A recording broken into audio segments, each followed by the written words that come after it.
Le Nouvel Esprit Public, Philippe Meyer, bonjour.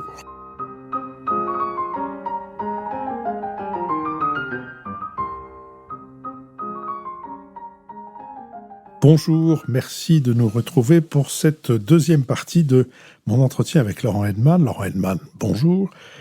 Vous avez été assistant, deuxième assistant, puis assistant de Bertrand Tavernier. Vous êtes vous-même réalisateur et scénariste ou co-scénariste. Mais j'aimerais que, pour faire le lien avec Philippe Noiret et Jean Rochefort, dont nous avons abondamment parlé à l'occasion du retour sur l'horloger de Saint-Paul que nous avons effectué grâce à vous dans notre précédente conversation, j'aimerais qu'on les retrouve dans un autre film dont vous avez été l'assistant, qui est Que la fête commence. Comment vous êtes entré dans Que la fête commence? Vous aviez déjà travaillé avec Bertrand, donc vous étiez connu de lui, mais il avait fait d'autres films. Ce film-là, c'est vous qui aviez envie de le faire? Non, il n'avait pas fait d'autres films. Que la fête commence? Non, Bertrand, c'est le deuxième film de Bertrand. Il enchaînait, oui, pardon. Oui, donc c'est une forme de progression gradus ad parnassum, comme on disait dans les collèges que Bertrand et moi avons fréquentés. Et donc, vous vous trouvez sur ce film avec quelle tâche spécifique? Parce qu'un assistant est assistant tous azimuts, mais il a aussi des tâches spécifiques. Alors, Que la fête commence, c'est une autre affaire. C'est que Bertrand, donc, a voulu écrire, en fait, une adaptation d'Alexandre Dumas, La fille du régent. Et puis, en cours d'écriture, ça se passait pas bien avec Orange, parce que il trouvait pas la façon de raconter ce personnage qui était pas très intéressant. Et de ce fait, ils se sont attachés à la fois à faire un portrait du régent de France, Philippe d'Orléans, de l'abbé Dubois, son premier ministre, et aussi, ils sont tombés par hasard sur cette histoire de ce Breton qui voulait attaquer les Bourbons, quoi. Voilà.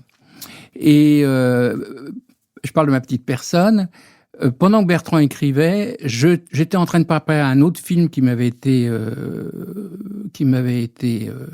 proposé de Jacques Rouffio, un film qui ne s'est pas fait, qui s'appelait Les Coustaras, qui était un film très très cher, chez Michel de Broca, qui était une productrice qui avait financé le scénario que Bertrand était en train d'écrire sur le régent, qui à ce moment-là s'appelait La Grande Dame du Royaume. Et il s'avère que le film Les Coustaras s'est arrêté. Je me suis donc retrouvé en chômage et libre, et Madame de Broca, voyant que Bertrand avait beaucoup besoin de quelqu'un à côté de lui, m'a proposé de tout de suite de renchaîner sur une très longue préparation avec Bertrand. Ça se combinait de quelque chose de très important aussi pour moi, pour ma vie future, c'est que les castings n'existaient pas à ce moment-là. Les gens dont c'était le métier, ça n'existait pas. Il y en avait une qui s'appelait Margot Capelier, qui est un personnage légendaire du cinéma français, amie de Jacques Prévert. Mais à part Margot, qui faisait surtout des films américains, c'était les assistants réalisateurs qui faisaient le casting. Et Bertrand me donnant quelques pages de Que la fête commence, on se rend compte qu'il y a un nombre de rôles qui va demander un travail supplémentaire. Et je vais assumer ce travail pour une bonne raison, c'est que j'allais beaucoup au théâtre. À ce moment-là, j'étais marié avec une metteuse en scène de théâtre, Caroline Huppert, et donc sa petite sœur commençait à se faire connaître. Donc on fréquentait les acteurs. Le soir, on allait les voir au théâtre, on dînait. Vous savez, c'est comme ça que ça se passe, hein. On dînait avec eux dans les bistrots d'acteurs, on se liait. Et je connaissais beaucoup de jeunes acteurs du fait de ma relation avec Isabelle, tous ses copains de conservatoire et autres, et puis aussi par le fait que j'avais été assistant 2 ans avant sur un film de Yves Boisset qui s'appelait RAS, où il y avait que des jeunes. Donc côté jeune, RAS, c'est le film d'Yves Boisset sur l'Algérie, oui. Donc j'étais bon sur les jeunes acteurs français, et aussi je connaissais les nouveaux agents qui qui était pas connu, quoi, qui faisait surtout du théâtre, parce que les seconds rôles au cinéma français à ce moment-là, c'était toujours les mêmes, Attal, Zardy, Jacques Rispal, Paul Crochet, ouais, c'était toujours les mêmes acteurs qui faisaient les seconds rôles, alors qu'il y avait un foisonnement de comédiens qui arrivaient sur le marché du théâtre et qui étaient originaux, à côté, quoi, qui étaient pas dans l'académisme, mais qui étaient à côté. Or, Bertrand, il demandait quelque chose d'autre toujours aux acteurs. Hein. Il les a déplacés, il déplaçait les acteurs. Quand il voulait Galabru pour faire ce qu'il fera après le juge et l'assassin, mais le juge et l'assassin était déjà dans sa tête à ce moment-là, alors c'est pas un contre-emploi, mais c'est un déplacement de l'emploi de l'acteur. C'est pas un contre-emploi. Voilà, moi j'appelle ça un déplacement. Et donc nous voilà partis pour faire que la fête commence. Le scénario, comme je vous ai dit tout à l'heure, le scénario, c'était des scènes qui se succédaient, basées sur comme ça une émotion, des phrases du régent qu'il collait dans le film. Et pour moi, que la fête commence au début, c'est les acteurs. Les décors, c'est pas moi qui m'en occupais. C'était l'autre assistant, Claude Autenin, qui s'en occupait. Et ça m'intéressait pas beaucoup puisqu'il fallait trouver des châteaux, en fait. Et je préférais aller au théâtre avec Bertrand. Voilà. Alors, je crois que c'est là aussi, je suis beaucoup connu la banlieue. Parce que Bertrand ne conduisait pas, donc je le voiturais presque tous les soirs pour aller voir des spectacles, dans des banlieues incertaines, comme les rimes, toujours les mêmes rimes. Mais il faut dire que Bertrand était très curieux. Il avait une curiosité, il n'avait pas d'idées préconçues sur les gens, sur les œuvres, ou sur les acteurs, ou sur les metteurs en scène.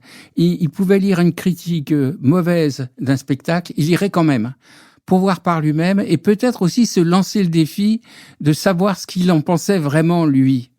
Et aussi, il avait un goût, alors ça, c'est là, alors je peux dire que j'ai pris une leçon, il avait un goût pour les troupes.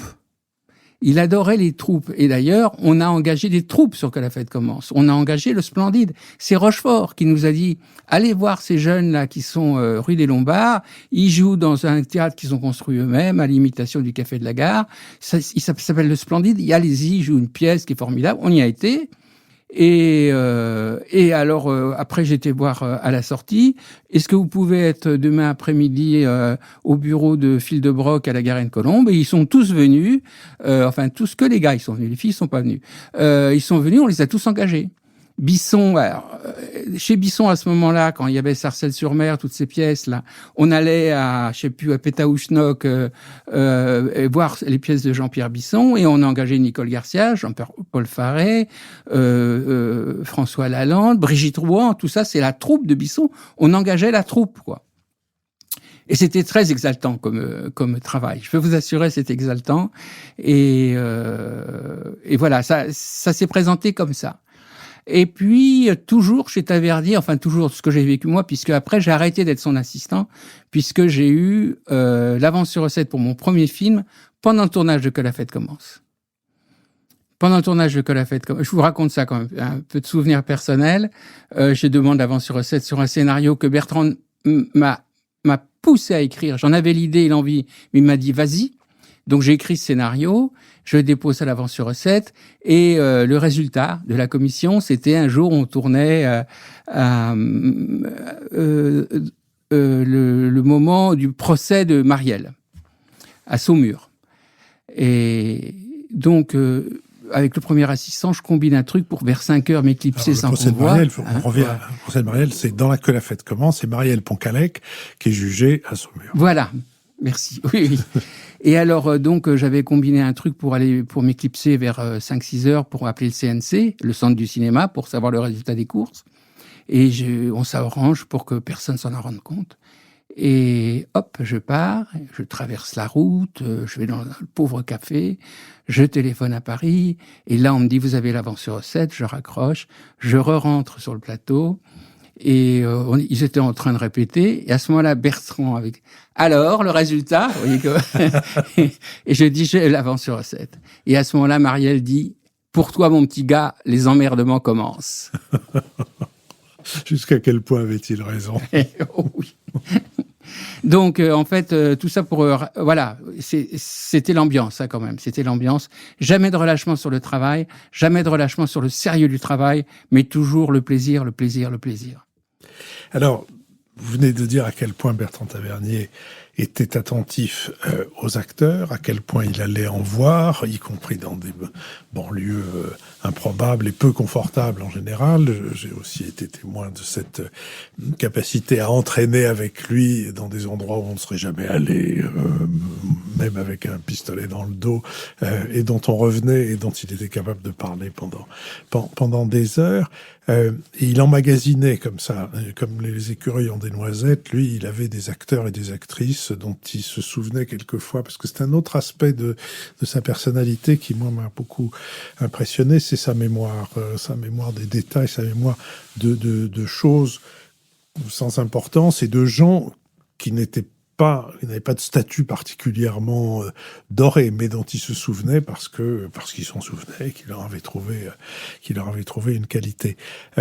Vous avez dit comment il était comme pas scénariste, mais comme co-scénariste, enfin comme collaborateur à un scénario. Il n'a pas vraiment écrit tout seul un scénario. Dans sa filmographie, qu'est-ce qui, pour vous, est le plus...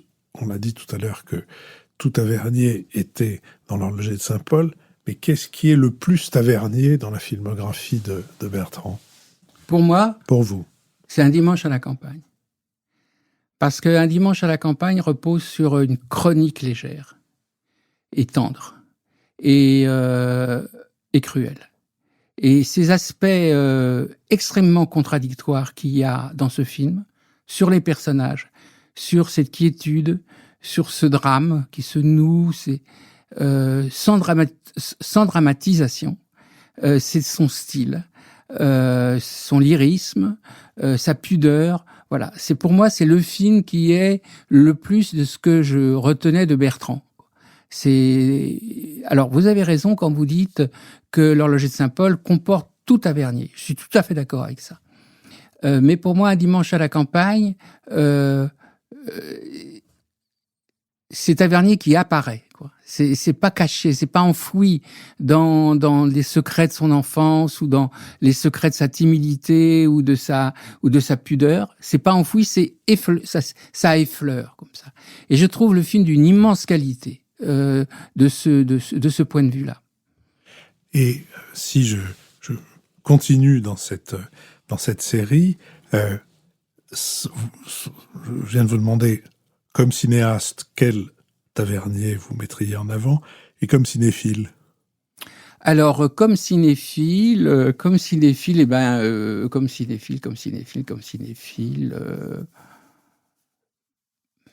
je crois que La vie et rien d'autre restera comme un grand film du cinéma français, quoi. Je pense que c'est le film maîtrisé, absolument maîtrisé par Bertrand, dans son style, dans son goût du plan, dans son goût des scènes longues. Voilà, je crois.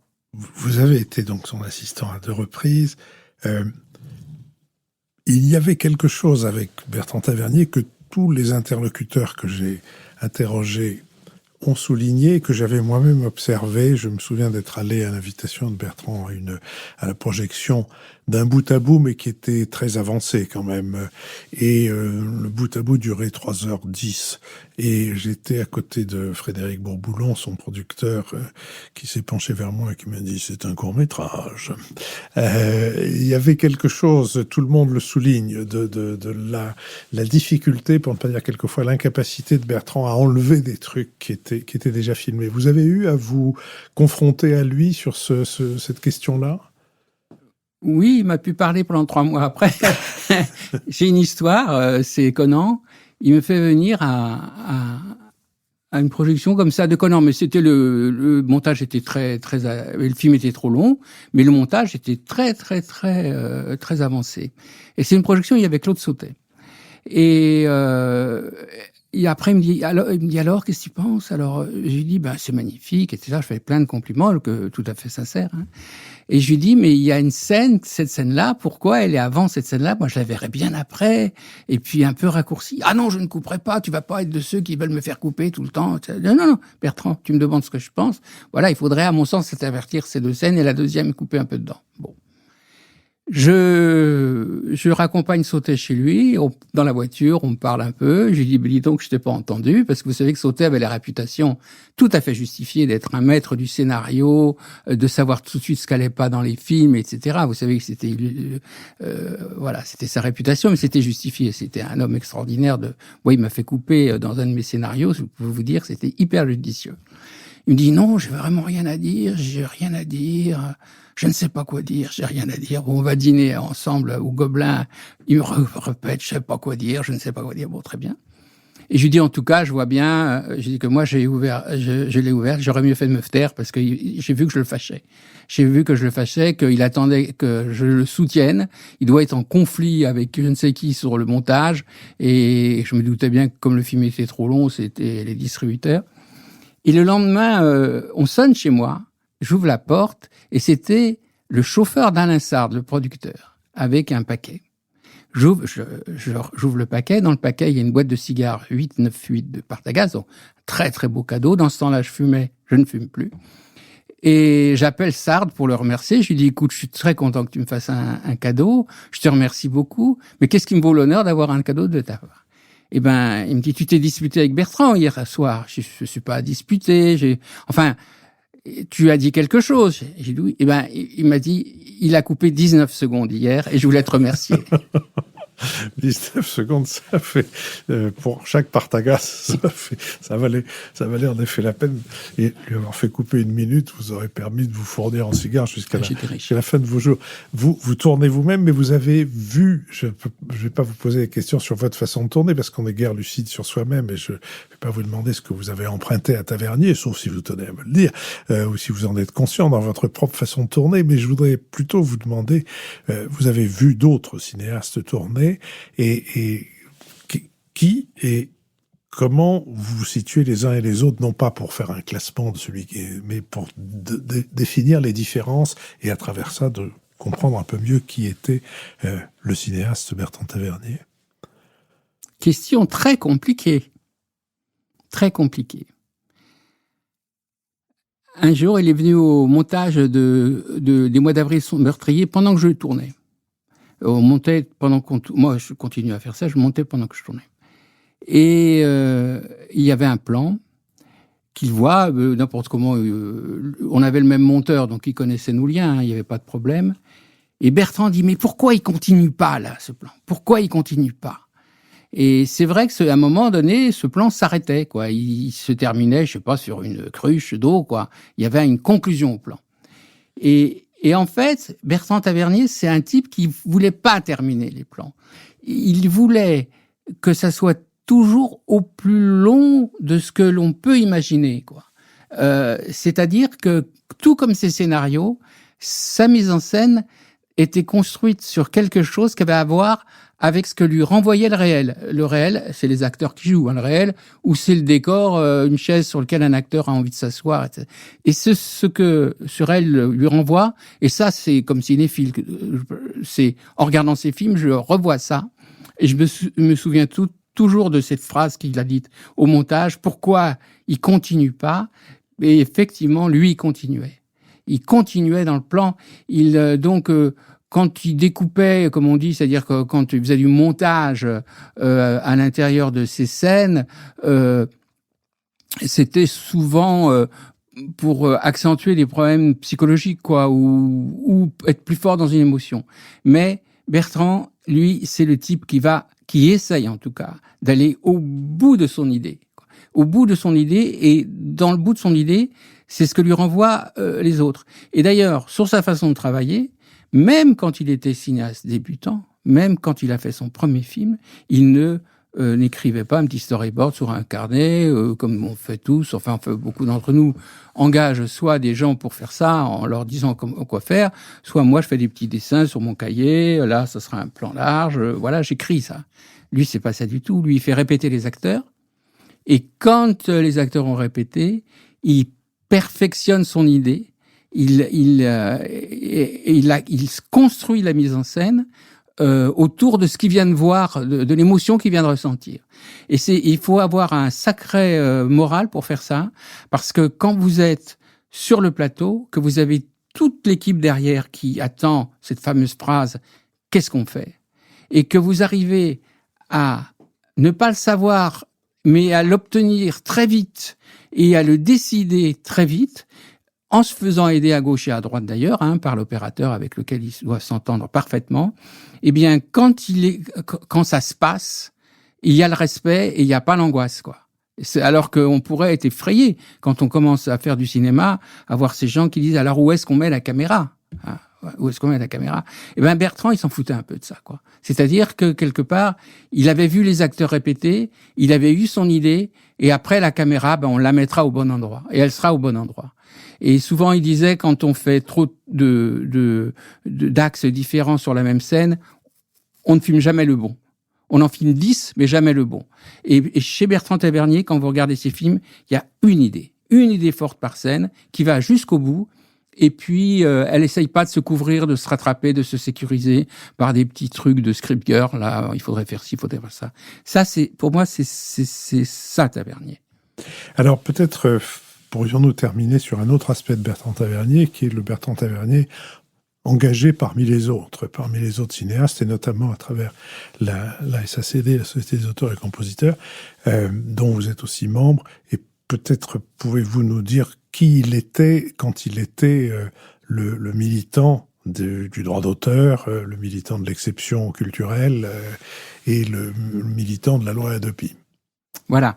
Alors, donc, effectivement, d'abord, je voudrais dire avant, puisque j'étais président de la SACD, donc j'ai été le président de Bertrand Tavernier. Je voudrais dire avant que Bertrand n'a jamais perdu son humour, ni sa drôlerie, ni son sens de l'observation dans ces moments-là. Jamais.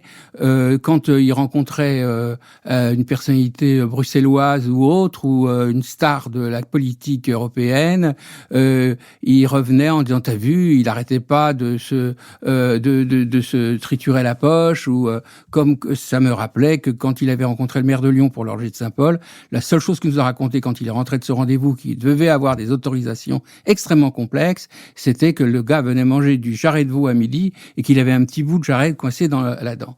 Donc Bertrand, il a continué comme ça, il a rencontré Barroso, il trouvait que Barroso avait les cheveux mal coiffés, etc. Il a jamais perdu son observation du monde à travers ce militantisme. En plus, Bertrand n'était pas un idéologue, c'est un réactif. C'est-à-dire, c'est un type qui était scandalisé. Et comme dit son fils, il était scandalisé parce qu'il aimait le cinéma. Et que le cinéma ne devait pas supporter le fait qu'on colorise les films. Le cinéma ne devait pas supporter le fait qu'on coupe le film par des coupures publicitaires. Et c'est cette colère qu'il avait. C'est une colère, quoi, qui faisait qu'il est devenu un militant. C'est pas idéologique, c'est pas le goût du pouvoir ou des honneurs qu'aurait pu lui conférer un poste prestigieux comme président de la SACD. Il a toujours décliné d'ailleurs, parce que c'est pas ça qui l'intéressait.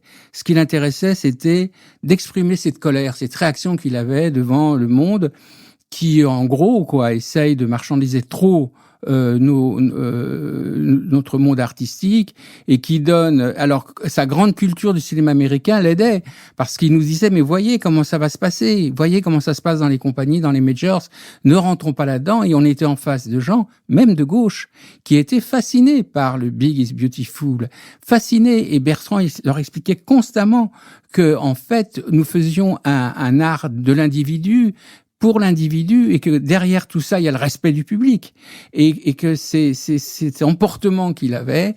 Je dis ça en souriant parce qu'on savait qu'il allait foutre en pétard. Et donc, lui, il savait qu'on savait, quoi. Et donc, il nous regardait avec gourmandise et il y avait un moment où il me regardait, je le sentais bouillir, il n'y a pas d'autre mot, bouillir, et c'était parti, et il se mettait à hurler sur les gens. Et on adorait ça, il adorait ça, et je pense même que les gens l'invitaient pour qu'il se mette en colère, quoi.